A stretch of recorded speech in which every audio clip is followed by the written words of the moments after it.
विधायक विधायिका पूर्णिमा यादव जी, मंच पर उपस्थित पार्टी के राष्ट्रीय अध्यक्ष और बिहार के यशस्वी मुख्यमंत्री नीतीश कुमार जी, मंच का संचालन कर रहे बिहार सरकार के सम्मानित मंत्री संजय झा जी, पार्टी के कोषाध्यक्ष सम्मानित सराफ साहब, पार्टी के हमारे वरिष्ठ नेता संजय गांधी जी और यहाँ पे उपस्थित तीनों विधानसभा के हमारे सम्मानित मतदातागण।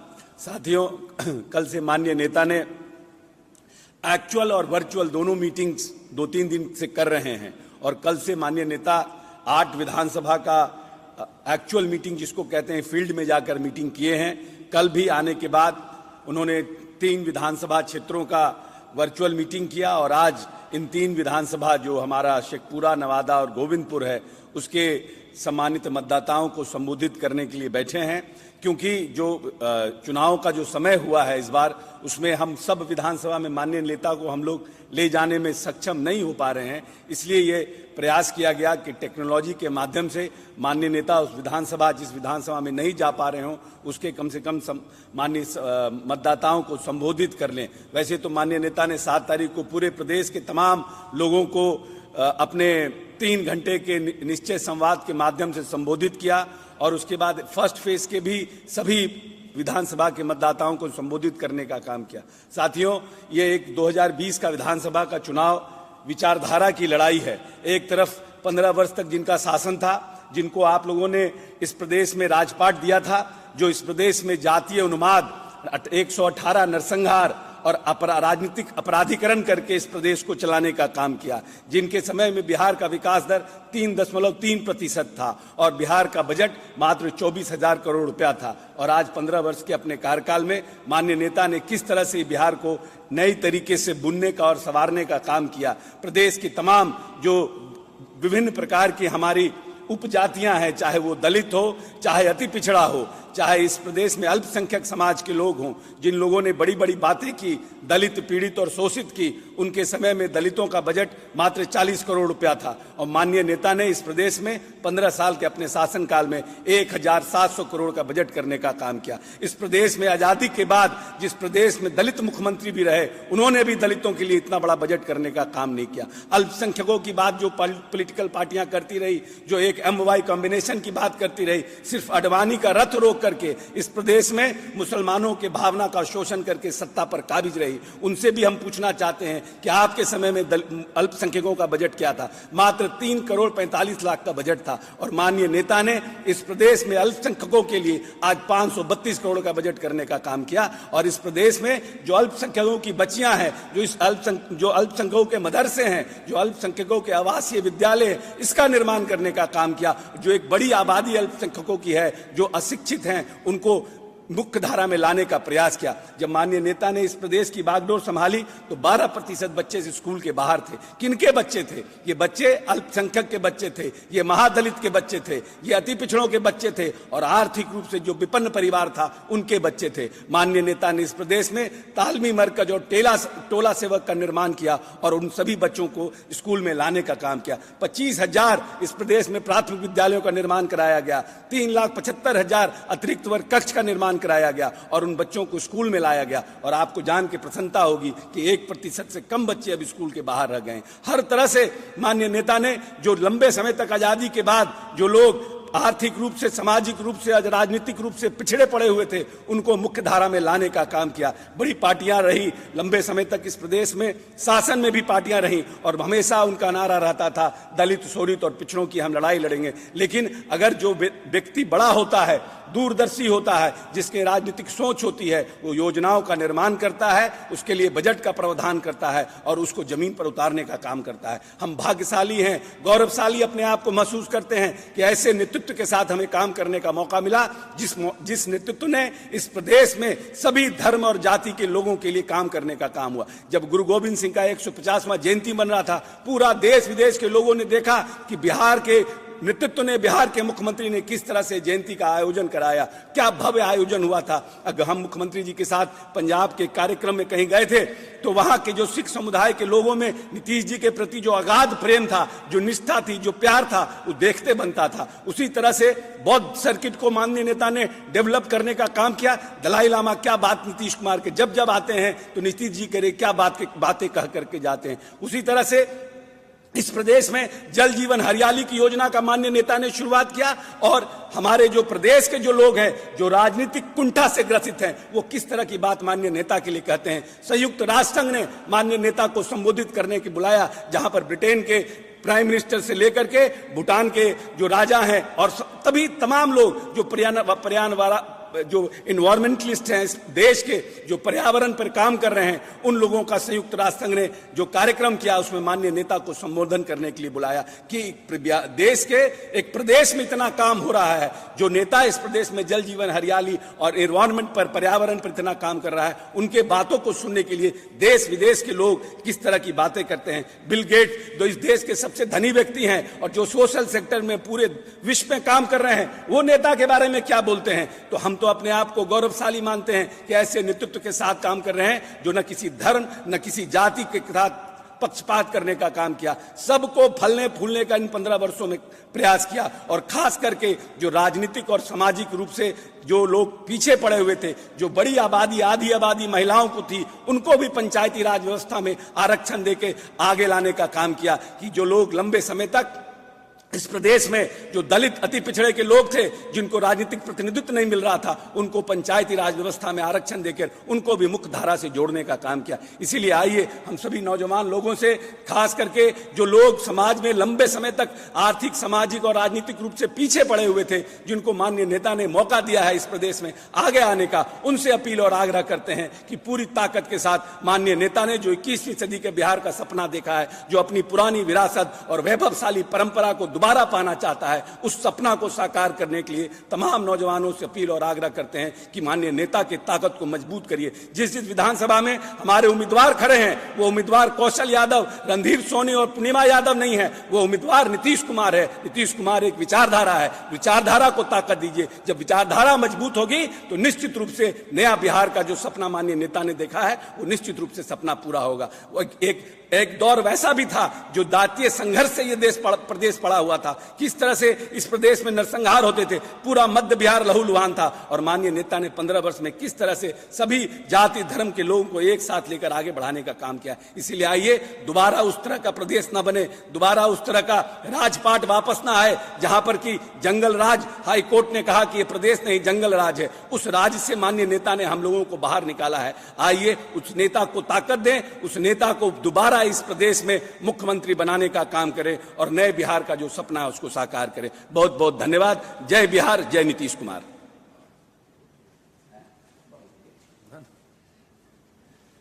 अब मैं आग्रह करता हूं हम लोगों के नेता और माननीय मुख्यमंत्री, हमारे राष्ट्रीय अध्यक्ष श्री नीतीश कुमार जी से कि आए और आपके बीच में अपनी बात रखें।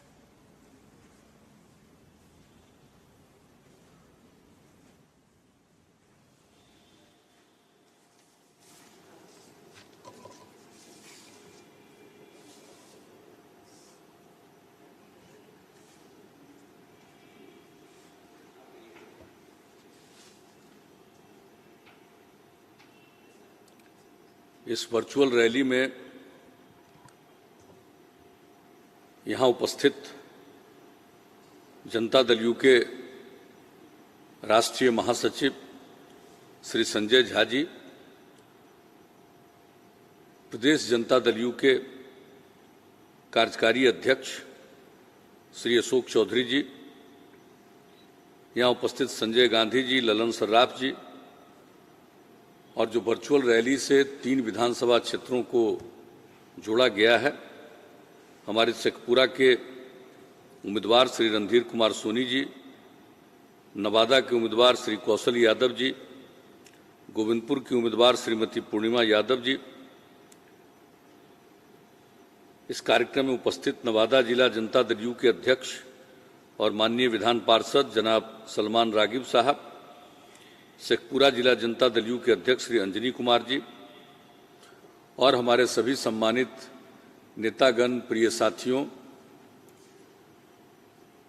बहनों एवं भाइयों, मैं सबसे पहले आप सब लोगों का अभिनंदन करता हूं कि वर्चुअल रैली में विभिन्न स्थानों पर सब लोग मौजूद हैं।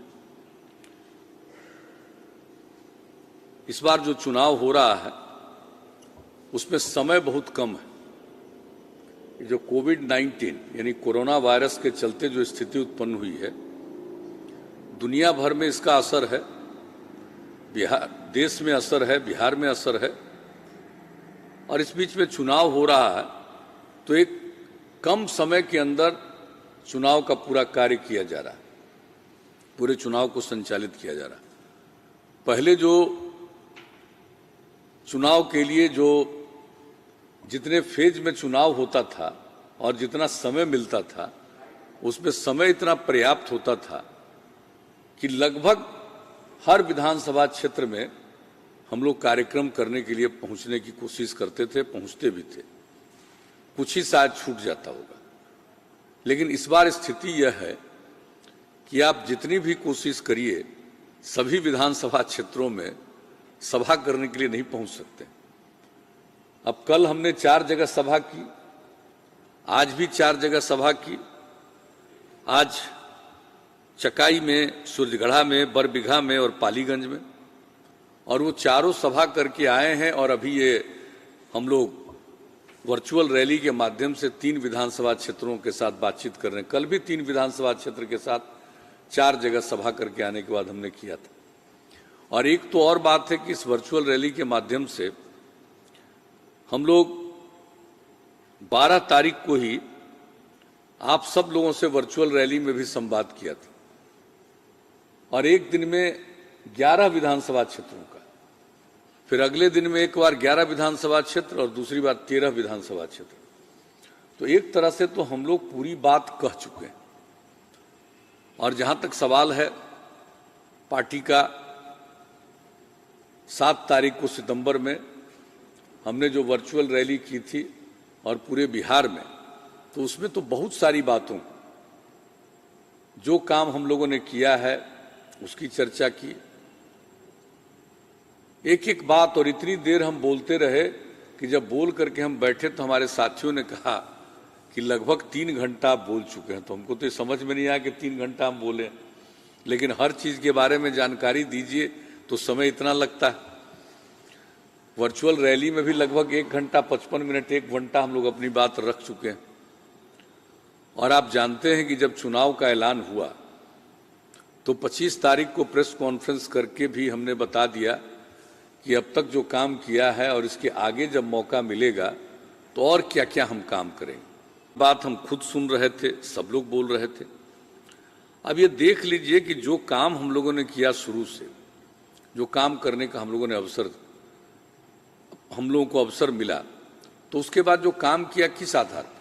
न्याय के साथ विकास के आधार पर, यानी हर इलाके का विकास और समाज के हर तबके का उत्थान, और खास करके जो तबका हाशिए पर था, किनारे था, उनको मुख्य धारा से जोड़ने के लिए हम लोगों ने विशेष पहल की।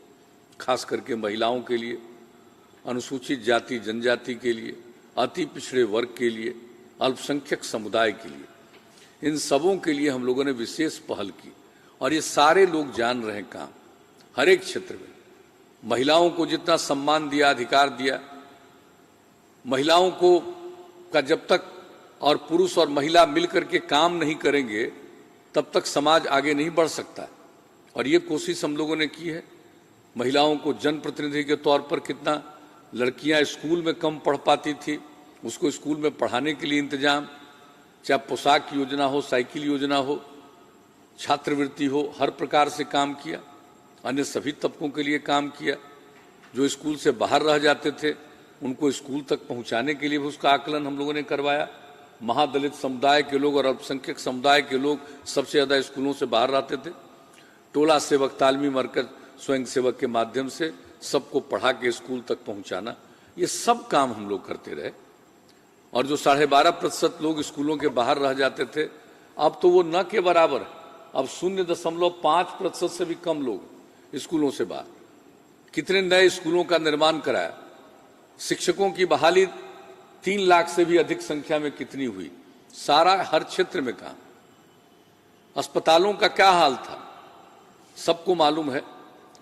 पहले तो जो प्राथमिक स्वास्थ्य केंद्र है उसमें कितने लोग जाते थे इलाज के लिए, जो हमने 2006 के फरवरी में आकलन करवाया था तो पता चला कि 1 महीने में उसके पहले लोग 39 लोग जाते थे औसतन पूरे बिहार में। भला बताइए कि सरकारी अस्पताल है, प्राथमिक स्वास्थ्य केंद्र है, और एक दिन में 1 आदमी और किसी किसी दिन 2 आदमी।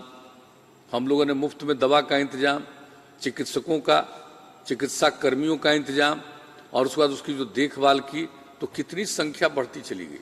और अब आपको मालूम है कि प्राथमिक स्वास्थ्य केंद्र में औसतन 1 महीने में अब बिहार में औसतन 10,000 लोग जाते हैं, यानी 300 से भी ज्यादा लोग प्रतिदिन जाते हैं।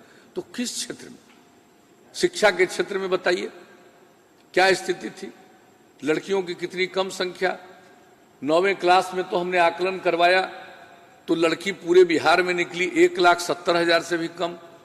और जब साइकिल योजना और बाकी सब योजनाओं की जिसकी चर्चा हमने की, ये सब कराया, तो अब कितनी लड़कियों की संख्या बढ़ गई है। इस साल जो हुआ है इलेक्शन, तो आप समझ लीजिए कि उस इलेक्शन में तो लड़कों से भी, इलेक्शन कह रहे हैं, उसकी परीक्षा जो हुई तो उस परीक्षा में लड़कों से ज्यादा लड़कियों की संख्या हो गई मैट्रिक परीक्षा में। तो आप समझ सकते हैं कि कितना काम हुआ।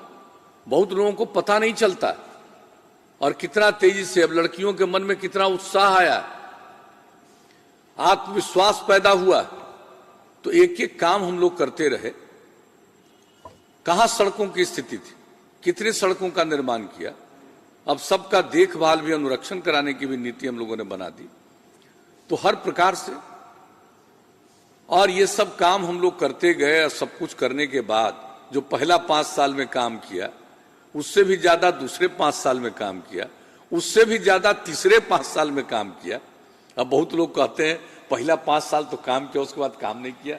आकलन है, अध्ययन है कि कितना काम हुआ है, इसकी कोई जानकारी है लोगों को। रात दिन हम लोग काम करने में लगे रहते हैं। सेवा करना ही लोगों का, हम अपने को अपना धर्म मानते हैं। और जान लीजिए, समाज के हर तबके के उत्थान के लिए जिसकी हमने चर्चा की, हम लोग काम कर रहे हैं। और जब तीसरी बार मौका मिला तो हमने 7 निश्चय का ऐलान किया और काम को हम बढ़ाते चले गए। अब उस 7 निश्चय के अंतर्गत बताइए, हर जिले में इंजीनियरिंग कॉलेज, पॉलिटेक्निक संस्थान, महिला ITI, GNM संस्थान, हर तरह की संस्थाओं का निर्माण हम लोगों ने करवाया है। हर अनुमंडल में, हर सब डिवीजन में ANM संस्थान की स्थापना, ITI संस्थान की स्थापना। ये काम हम लोगों ने, उसकी पढ़ाई शुरू करा दी और कई जगहों पर निर्माण का कार्य भी पूरा हो गया। शेष जगहों पर निर्माण का भी कार्य चल रहा है। बिहार से बाहर लोगों को पढ़ने के लिए जाना पड़ता था, अब मजबूरी में किसी को बाहर नहीं जाना पड़ेगा। तो ये सब स्थिति हुई। कितने नए मेडिकल कॉलेज का निर्माण सरकार बनाया। 3 मेडिकल कॉलेज तो नया बन ही गया।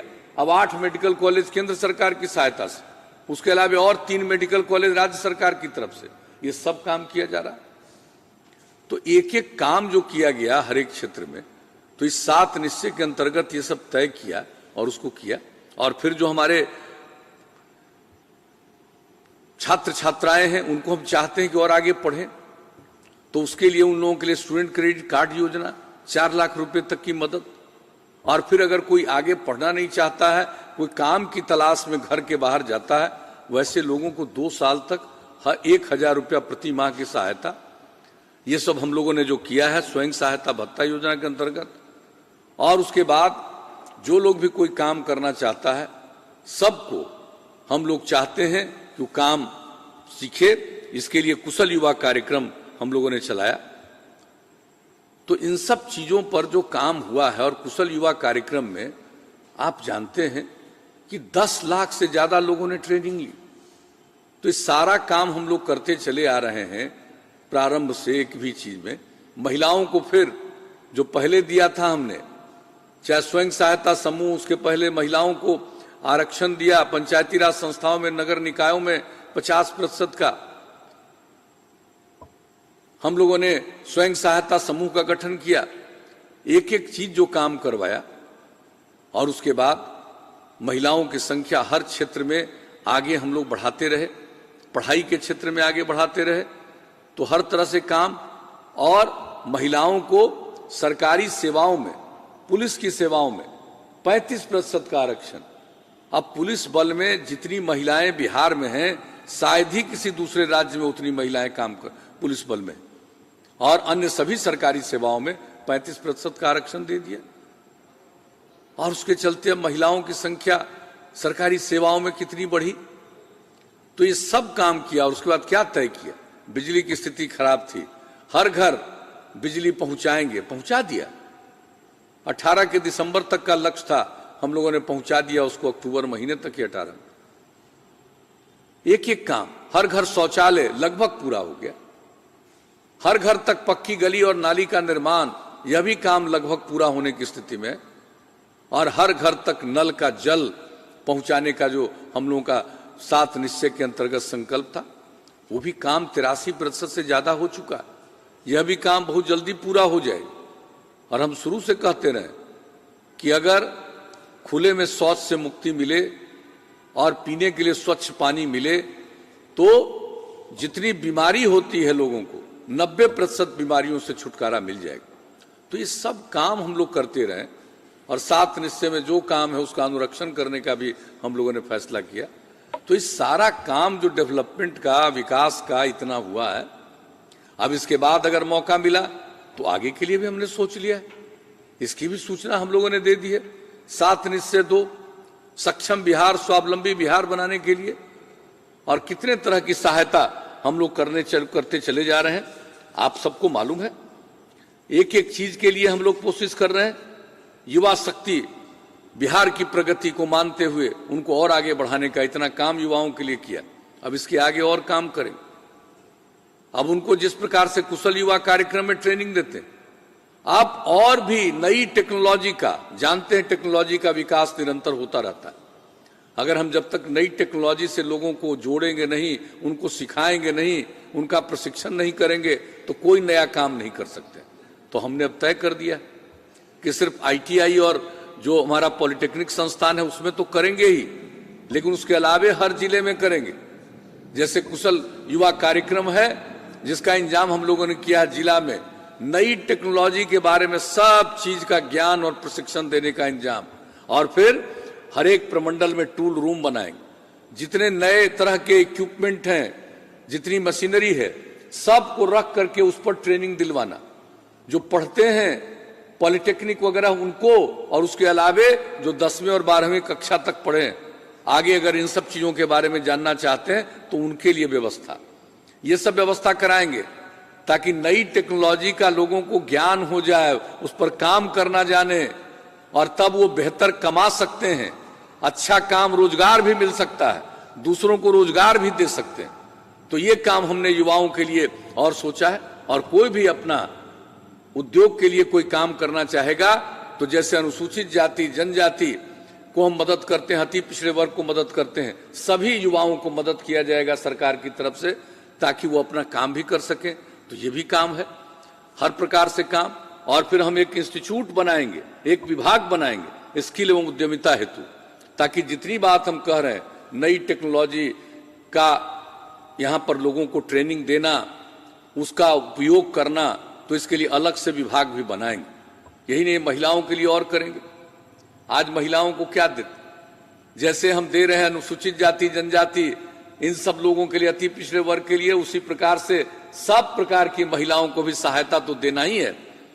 लेकिन हम लोग उसके अलावे जो कुछ भी काम करेंगे उच्चतर शिक्षा के लिए, अभी जो हम लोग देते हैं, कोई अगर पास कर जाती है 12वीं कक्षा तो उनको 10,000 रुपया, और कोई पास कर जाता है, ग्रेजुएट हो जाती है, तो उसको 25,000 रुपया।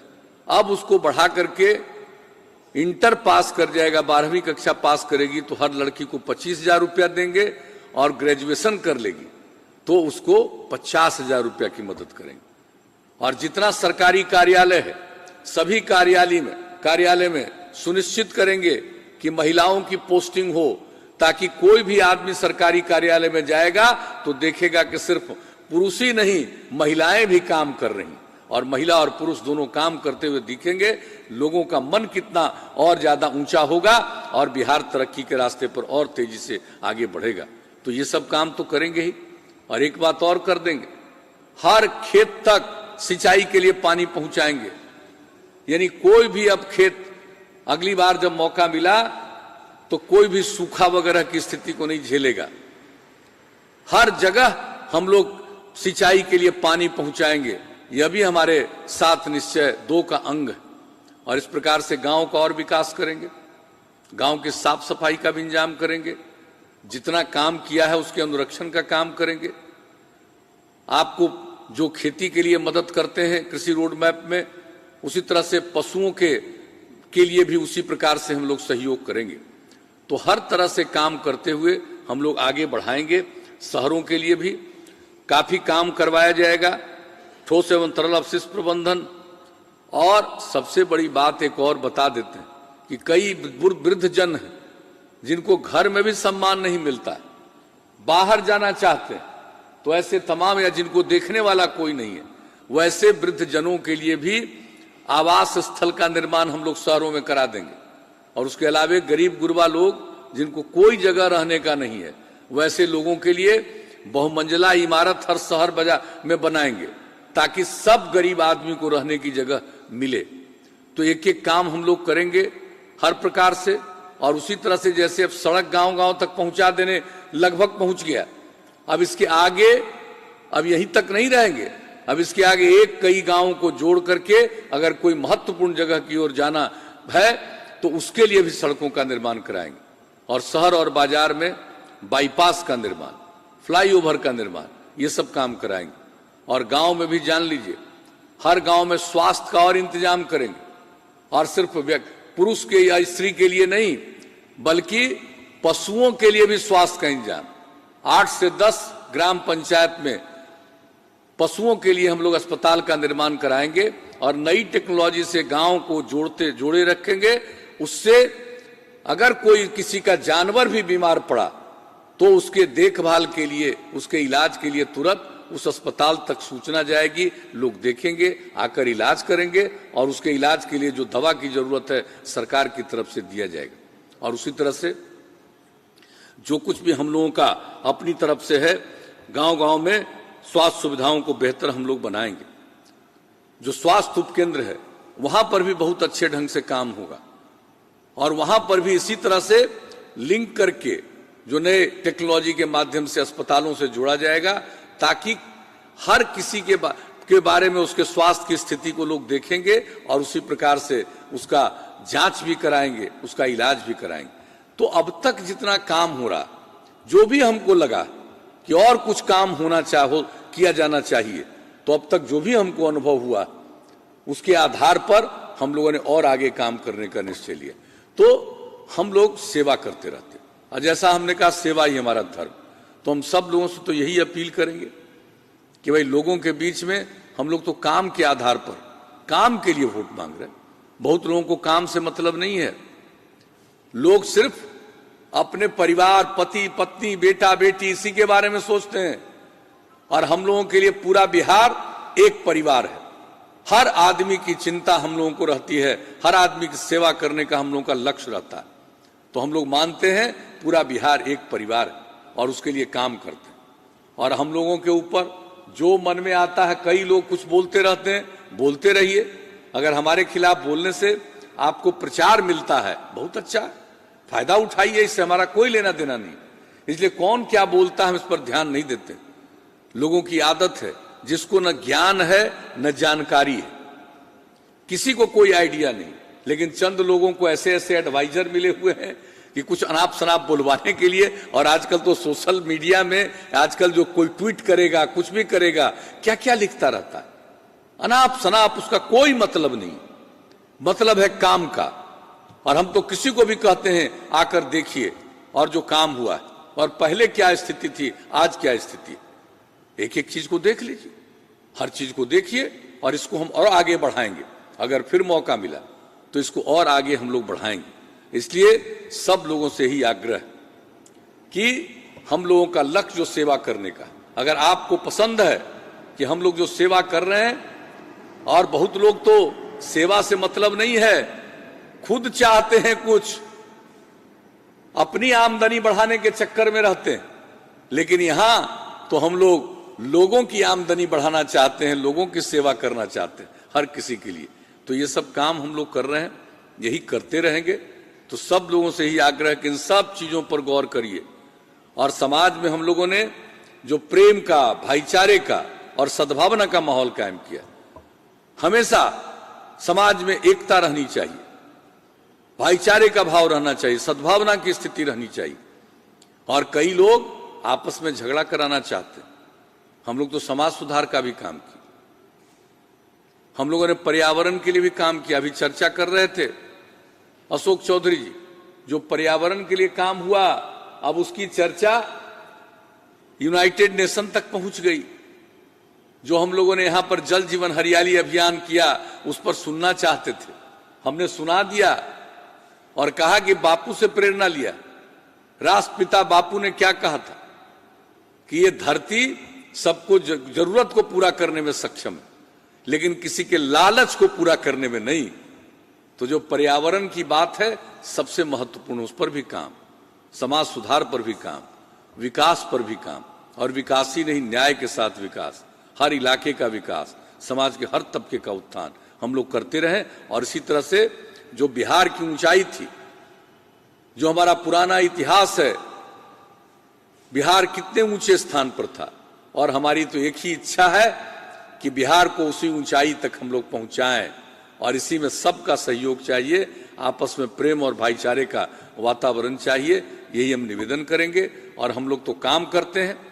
अगर काम पसंद है तब तो अपना एक एक कीमती वोट एनडीए के लिए दीजिएगा, हम सबों के उम्मीदवारों को विजयी बनाइएगा।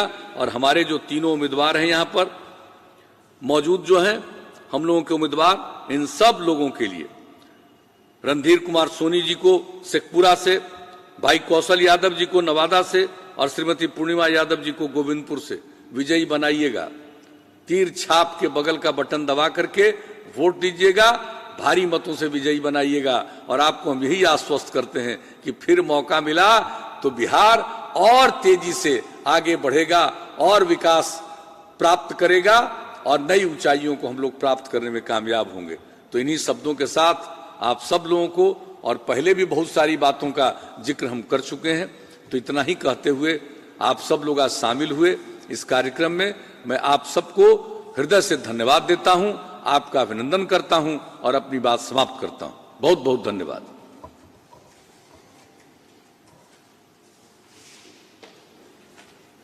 धन्यवाद आदरणीय मुख्यमंत्री जी। और जो हमारे आज तीनों विधानसभा के प्रत्याशी जुड़े, और जो हमारे एनडीए के सारे साथी, बीजेपी के, वहाँ पर जितने पार्टी के संगठन के लोग हैं, हम पार्टी के और वीआईपी के, और जो हमारे जदयू के जितने साथी जुड़े हुए हैं, और इतनी बड़ी संख्या में जो लोग जुड़े हैं, सबका मैं धन्यवाद देता हूँ। अभी मुझे किसी ने भेजा, ये नीतीश की जो तीर है, ये नीतीश की जो तीर है, उससे बदली बिहार की तस्वीर और तकदीर है।